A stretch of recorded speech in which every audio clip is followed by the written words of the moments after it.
பிரெண்டோட்ஸ் நேயர்களுக்கு வணக்கம். அதிமுகவில் அடுத்த விக்கெட்டை தட்டி தூக்கி இருக்கிறாங்க திமுக. எடப்பாடி பழனிசாமி என்ன சொல்றாருன்னா, திமுக கரைந்து போகும், திமுக கூட்டணி உடைந்து போகும், திமுக 2026 சட்டமன்ற தேர்தலில் தோற்று போகும் அப்படின்னு வாய் வழியா இவர் கத்திக்கிட்டே இருக்காரு. உண்மையிலேயே அதிமுகவுடைய கூடாரம் தான் இங்க காலி ஆயிட்டு இருக்கு. இப்போ அன்வர் ராஜா கொஞ்ச நாளைக்கு முன்னாடி வந்து என்ன பண்ணாரு, திமுக சேர்ந்தாரு. புதுக்கோட்டை கார்த்திக் தொண்டைமானும் என்ன பண்ணாரு, திமுக வந்து ஐக்கியமாயிட்டாரு. அவரு முன்னாள் எம்எல்ஏ வந்தாரு. இப்போ அமைப்பு செயலாளரும் முன்னாள் எம்பியுமான மைத்ரேயனும் என்ன பண்ணிருக்கிறாரு, திமுக வந்து இணைஞ்சிருக்கிறார். அப்பவே நம்ம அன்வர் ராஜா சொன்னார், அதிமுகவுல இன்னும் நிறைய புள்ளிகள் வந்து என்ன பண்ணுவாங்க, திமுக ஐக்கியமாவாங்க அப்படின்னு அவர் சொல்லிட்டு போனார். ஒரு விக்கெட்டா கழண்டி என்ன பண்ணிருக்கு வந்திருக்கு. கிட்டத்தட்ட ஒரே மாதத்துல 3 பேர் வந்து என்ன பண்ணிருக்காங்க, திமுக இணைஞ்சிருக்காங்க. அதிமுகவில இருந்து அதுவும் பெரும் புள்ளிகள் என்ன பண்ணிருக்காங்க, திமுக இணைஞ்சிருக்காங்க. அதிமுக கூடாரம் தான் இங்க என்ன பண்ணிருக்கு, கரைஞ்சிட்டே இருக்கு. தன்னுடைய கட்சியை கட்டமைங்க அப்படின்னா அவர் வந்து என்ன பண்ணல, கேட்கிற மாதிரி இல்ல. இப்போ நல்லாவே தெரியுது, பாஜகவுடைய கைக்கூலியா தான் அதிமுக இருக்குது, பாஜகவுடைய கீழே தான் அதிமுக இருக்கு, பாஜகவுக்கு அடிமைப்பட்டு அவருக்கு கீழ்பட்டு அதிமுக இருக்கு அப்படின்னு ஒவ்வொருத்தரும் என்ன பண்றாங்க, அதிமுக அதிருப்தியில இருக்கிறாங்க. அவங்க வந்து இங்க என்ன பண்றாங்க, திமுக வந்து சேர்றாங்க. இவங்க எல்லாம் வருவாங்களாப்பா, அதிமுக விட்டு வரவே மாட்டாங்கப்பா அப்படின்னு நினைக்கிறவங்க தான் இங்க வந்து என்ன பண்றாங்க, ஐக்கியமாறாங்க. இதே மைத்திரியன் ஜெயலலிதா இறப்புக்கு பிறகு ஓபிஎஸ் ஆதரவாளரா இருந்தார்.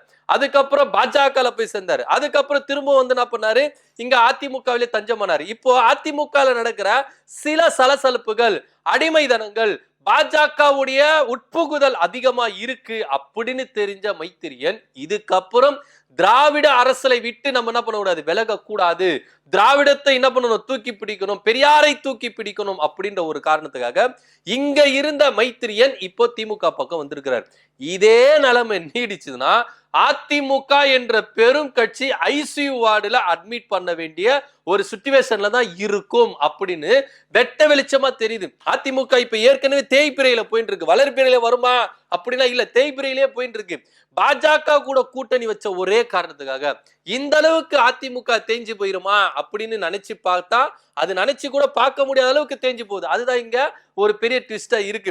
எடப்பாடி பழனிசாமி என்ன சொல்றாருன்னா, என் கூட இருக்கிறவங்க எல்லாருமே ஸ்ட்ராங்கா நிக்கிறாங்க, பாஜக கூட்டணிக்காக உழைக்கிறதுக்காக இருக்கிறாங்க, பாஜகவை தூக்கி பிடிக்கிறவங்களா இருக்காங்க, தலைமை எடுக்கிற முடிவுக்கு தொண்டர்கள் கீழ்ப்படியணும் அப்படின்ற ரேஞ்சில எடப்பாடி பழனிசாமி பேசிட்டு இருக்காரு. உண்மையிலேயே இங்க தலைமையே சரியில்லை, கூட சேர்ந்த கூட்டம் சரியில்லை அப்படின்னு தான் நிறைய பேர் என்ன பண்றாங்க, அதிருப்தியின் வெளிப்பாடா என்ன பண்றாங்க, வெளியே வந்திருக்காங்க. ஒரு சுவாரஸ்யமான விஷயம் என்னன்னா, இங்க மைத்திரன் வெளியே வந்துட்டு என்ன சொல்றாரு, டெல்லியோட தலையீடு இங்க அதிமுக இருக்கு, எடப்பாடி பழனிசாமியால சுயமா முடிவு எடுக்க முடியல, சுயமா பேச முடியல, அவர் எந்த கருத்து சொன்னாலும் டெல்லிகளை கேட்டுதான் என்ன பண்றாரு, சொல்றாரு, டெல்லி என்ன சொல்றாரோ அதை தான் இங்க வந்து எடப்பாடி பழனிசாமி கேட்கிறாரு, சொல்றாரு அப்படின்னு சொல்றாரு. இப்பவே இந்த நிலைமைனா ஆட்சிக்கு வந்துட்டா, எடப்பாடி பழனிசாமி கனவின்படி ஆட்சியை இங்க பிடிச்சிட்டா டெல்லியோட தலையீடு எந்த அளவுக்கு இருக்கும் அப்படின்றத மக்கள் சிந்திச்சு பார்க்கணும் அப்படின்னு சொல்றாரு.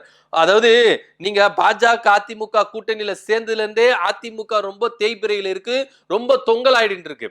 அப்பவே நிறைய பேர் என்ன சொன்னாங்க, வேண்டானே இந்த கூட்டணி வேண்டாம் அப்படின்னு நிறைய பேர் சொன்னாங்க. ஆனா எடப்பாடி பழனிசாமி கேட்காம தன்னுடைய சுயநலத்துக்கின் காரணமாக, தன்னுடைய குடும்ப சுயநலத்தின் காரணமாக, முன்னாள் அமைச்சர்களின் சுயநலத்தின் காரணமாக பாஜக கூட போய் கூட்டு சேர்ந்தார்.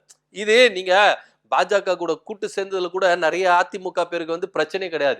கூட்டணி அச்சின்றாங்கல்ல, அங்கதான் வந்து என்ன பண்ணுது, இந்த சர்ச்சைகள் வெடிக்க ஆரம்பிக்குது. அதனால அதனுடைய விளிம்பின் காரணமா தான் ஒவ்வொருத்தரும் என்ன பண்றாங்க, அதிமுகவில இருந்து காலி பண்ணிக்கிட்டு இங்க போறாங்க. அன்வர் ராஜாவும் அதுதான் சொன்னாரு. அதிமுக சிறுபான்மையின் தலைவர்களாக ஒருத்தர் இருக்கிறதா அன்வர் ராஜா அவரும் சொல்லிட்டாரு, பாஜகவுடைய தலையீடு இங்க அதிகமா இருக்கு அதிமுகல. இப்ப அதிமுக விழுங்கவும் முடியாம மெல்லவும் முடியாம நடுவுல நின்று தவிச்சிட்டு இருக்கு. ஒண்ணு முழுசா எதிர்த்து என்ன பண்ணணும், வெளியே வந்துடணும். ஐயா ஓபிஎஸ் அவர்கள் எப்படி எதிர்த்து வந்தாரோ அதே போல எடப்பாடி பழனிசாமி எதிர்த்து வந்துட்டாருன்னா மிச்சம் கொஞ்ச நஞ்சம் இருக்கிற அதிமுகவை காப்பாத்திரலாம் அப்படின்னு அன்வர் ராஜா சொல்றாரு, மைத்திரியன் சொல்றாரு, இன்னும் நிறைய பேர் சொல்றாங்க. இப்போ ஒவ்வொருத்தரும் வந்து என்ன பண்றாங்க, இங்க திமுக பக்கம் வந்துடுறாங்க. இவங்களுக்கு சரியான அங்கீகாரம் கிடைக்குது, திமுக பக்கம் வந்தோடனே சரியான அங்கீகாரம் கிடைக்குது. இப்ப அதிமுக இருக்கிற பெரும் புள்ளிகள் எல்லாரும் யோசிக்கிறாங்க, ஏன் நம்ம இந்த முடிவு எடுக்க கூடாது, திராவிடத்தை விட்டு இப்ப அதிமுக சனாதனத்தையும் பாசிசத்தையும் நோக்கி போகுது, அப்படி இருக்கிற டைம்ல அப்ப நம்ம திராவிட கட்சிகள் இல்லையா அப்படின்னு ஒவ்வொருத்தரும் என்ன பண்ண கொந்தளிச்சுட்டு இருக்காங்க. எம்ஜிஆர் கட்டமைத்த இந்த அதிமுக, ஜெயலலிதாவினால கட்டி காக்கப்பட்ட இந்த அதிமுக இன்னைக்கு பாஜகவுடைய அடிமையா இருக்கிறது எடப்பாடி பழனிசாமியால.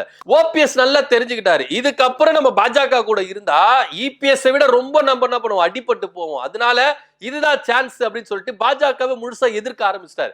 ஆனா எடப்பாடி பழனிசாமிக்கு அப்படி வரலையே அப்படின்ற ஒரு கவலை தான் எல்லார் மத்தியில இருக்குது. சோ இங்க வந்து பாத்தீங்கன்னா ஒவ்வொரு விக்கெட்டா என்ன பண்றாங்க, கழட்டிட்டு வராங்க. மைத்திரியனும் முன்வைக்கிறார், இன்னும் நிறைய அதிமுகவுடைய பெரும் புள்ளிகள் திமுகல வந்து எனக்கு பிறகு என்ன பண்ணுவாங்க, ஒவ்வொருத்தரும் வருவாங்க. அன்வர் ராஜா சொன்னாரு, அன்வர் ராஜா வந்து இணையும் போதே வந்து சொன்னாரு, நிறைய அதிமுக அன்வர் ராஜா சொன்னாரு, அவர் வந்து இணையும் போது சொன்னாரு, அதிமுக இன்னும் நிறைய அதிருப்தியாளர்கள் இருக்காங்க, அவங்க எல்லாருமே திமுக பக்கம் வருவாங்க அப்படின்னு சொன்னாரு. சொல்லி கொஞ்ச நாள்லயே என்ன பண்ணாரு, புதுக்கோட்டையில கார்த்திக் தொண்டைமான் வந்து முன்னாள் எம்எல்ஏ கார்த்திக் தொண்டைமான் அவர் வந்து இணைஞ்சாரு. அதுக்கப்புறம் இப்ப மைத்திரியன் வந்திருக்கிறாரு. இன்னும் நிறைய பேர் என்ன பண்றாங்க, வந்துட்டு இருக்காங்க. இதுல ஸ்பெசிபிக்கா நம்ம ஒரு விஷயத்த பார்த்தோம்னா, கொங்கு மண்டலத்தை ஒருத்தர் வந்து என்ன பண்றாரு, அப்படி அலேக்கா என்ன பண்ணிருக்காரு, தட்டி தூக்கி இருக்காரு. செந்தில் பாலாஜி செம்மையா அவர் கொடுத்த வேலையை சூப்பரா செய்யறாரு. அதிமுக எல்லா கட்சியாளர்களும் என்ன பண்றாங்க, ஓரணியில் தமிழ்நாடு அந்த ஒரு விஷயத்தினால நிறைய பேர் என்ன பண்றாரு, திமுக பக்கம் சேர்த்துருவாரு. திமுக அதிமுக இருக்கிறவங்க, ஓபிஎஸ் அணியில இருக்கிறவங்க எல்லாருமே கிட்டத்தட்ட நேற்று தினத்துல இருந்து பாத்தீங்கன்னா கிட்டத்தட்ட ஒரு 50 பேர் 100 பேர் என்ன பண்ணிருக்காங்க, திமுக இணைஞ்சிருக்காங்க. அதிமுக ஒரு தோல்வியுற்ற கட்சி, இதுக்கப்புறம் அந்த கட்சி வெற்றி அடையாது, ஐயா ஓபிஎஸ் அவர்கள் பக்கம் இருக்கிறவர்களும் என்ன பண்ணிருக்காங்க, இந்த பக்கம் வந்து சேர்ந்திருக்காங்க. அதாவது நம்ம ஸ்டாலின் அவர்கள் சொன்னார், எடப்பாடி பழனிசாமியினுடைய அழிவு கொங்கு மண்டலத்திலிருந்தே என்ன பண்ணோம், ஸ்டார்ட் ஆகும் அப்படின்னாரு. அந்த வேலையை செந்தில் பாலாஜி சூப்பரா கதகச்சமா என்ன பண்றாரு, செஞ்சுட்டே இருக்காரு. ஆனா இங்க வெற்றி விளம்பரமா எடப்பாடி பழனிசாமி என்ன சொல்றாரு, நாங்க கொங்கு மண்டலத்துல கால் ஊன்றோம், கொங்கு மண்டலத்துல உங்களே கால வாரி ஊறதுக்கு நிறைய பேர் இருக்கிறாங்க சார், அதை முதல்ல புரிஞ்சுக்கங்க அப்படின்னு தான் நம்ம என்ன பண்றோம், எடப்பாடி பழனிசாமிக்கு சொல்றோம். அதை அவர் புரிஞ்சுக்க மாட்டேங்கிறாரு. ஏதோ ஒண்ணு வீம்புக்குன்னு சொல்லணும்ல. அதாவது இப்போ தன்னுடைய கட்சியில இருந்து ஒருத்தர் வெளியே போயிருக்கிறாருன்னா அதை சமாளிக்கிறதுக்காக எடப்பாடி பழனிசாமி ஏதோ ஒரு மேக்கப் பண்றாரு. ஆனா அவரால் முடியல. உண்மை நிலவரம் என்னன்னா, ஒவ்வொருத்தரும் என்ன பண்றாங்க, வெளியே போயிட்டு இருக்காங்க. இப்போ அதிருப்தியாளர்களை சமாதானப்படுத்தணும், தம் வசம் வச்சுக்கணும் அப்படின்ற ஒரு விஷயத்துல அவர் இறங்கி இருக்கிறார். மக்களை காப்போம், தமிழகத்தை மீட்போம் அப்படின்னு ஒரு சுற்றுப்பயணத்தை நீங்க மேற்கொள்றீங்க.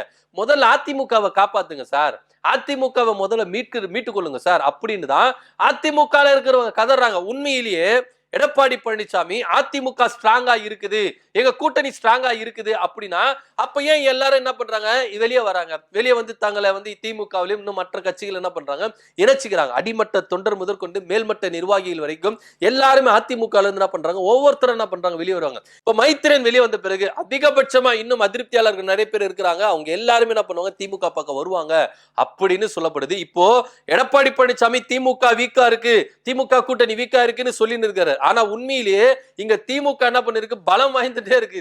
இன்னும் பூஸ்ட் ஆகி என்ன பண்ணாங்க, நிர்வாகிகள் ஒருத்தர் வந்து இணைஞ்சு தங்களை திமுக இணைச்சுக்கிட்டு அதிகப்படுத்த வராங்க. இங்க அதாவது இவங்களுடைய ஓட் பேங்க் வந்து அதிகரிச்சுட்டு தான் போது, இங்க குறைஞ்சிட்டே வருது. அதெல்லாம் நம்ம என்ன பண்ணோம், ஆராய்ச்சி பார்க்கணும். இதுல இன்னொரு விஷயம், மைத்திரி என்ன பண்ணிருக்காரு, தெல்ல தெளிவா எடப்பாடி பழனிசாமியை பத்தி மக்களுக்கு உரித்து காட்டி இருக்கிறார்.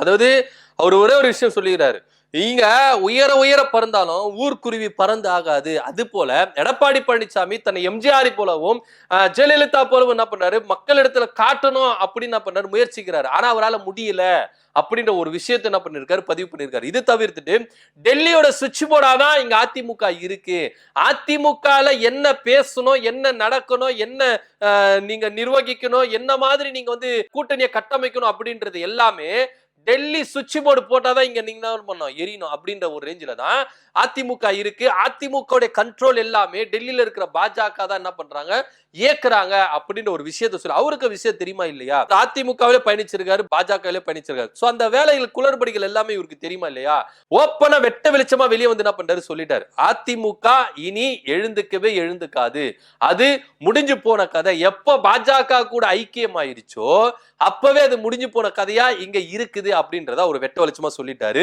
எடப்பாடி பழனிசாமியும் மக்கள் நம்ப வேண்டாம், உயர பறந்தாலும் ஊர்க்குருவி பறந்து ஆகாது. அது போல அவர் எம்ஜிஆரை போலவும் ஜெயலலிதா போலவும் காட்டிக் கொள்கிறார், மக்கள் இதை நம்ப மாட்டார்கள் அப்படின்னு அவர் என்ன பண்ண சொல்லிட்டாரு.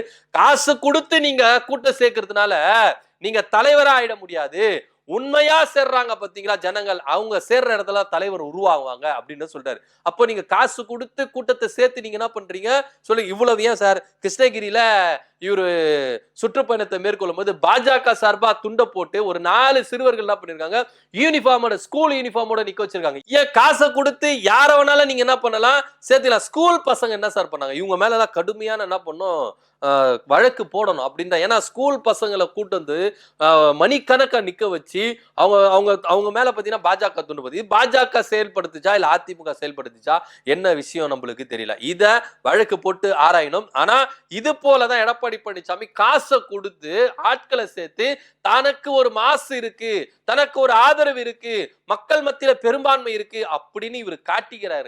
உண்மையிலேயே இவரு அதிமுகவில் ஒரு தலைவர் தொண்டரா இருக்கிறது கூட இவர் என்ன பண்ணல, லாய்க்கு இல்ல, இவர் தலைவரா இவரே நினைச்சுக்கிறாரு அப்படின்னு வெட்ட வெளிச்சமா போட்டிருக்கிறாரு. இன்னும் என்னென்ன நடக்க போகுது அப்படின்னு தெரியல.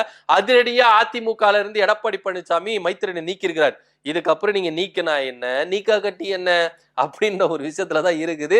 சரி, ஏதோ ஒண்ணு அவங்களுடைய பைலா படி அவங்களுடைய கட்சி விதிகள் படி அவங்க என்ன பண்ணிருக்காங்க, நீக்கி இருக்காங்க. இனிமேல் அதிமுக ஒவ்வொரு விக்கெட்டா விழும், அந்த விக்கெட் எல்லாமே திமுக சூப்பரா கேட்ச் பண்ணிக்கும் அப்படின்னு தான் பார்க்கப்படுகிறது. என்ன நடக்குது அப்படின்ற பொறுத்து பார்க்கலாம். அன்வர் ராஜா அவர்களை தொடர்ந்து அதிமுகவின் அமைப்பு செயலாளர் முன்னாள் எம்பியுமான மைத்ரேயன் திமுக இணைந்திருக்கிறார். இதை பத்தியோட கருத்து என்ன அப்படின்றத கீழே கமெண்ட் பண்ணுங்க. நன்றி, வணக்கம்.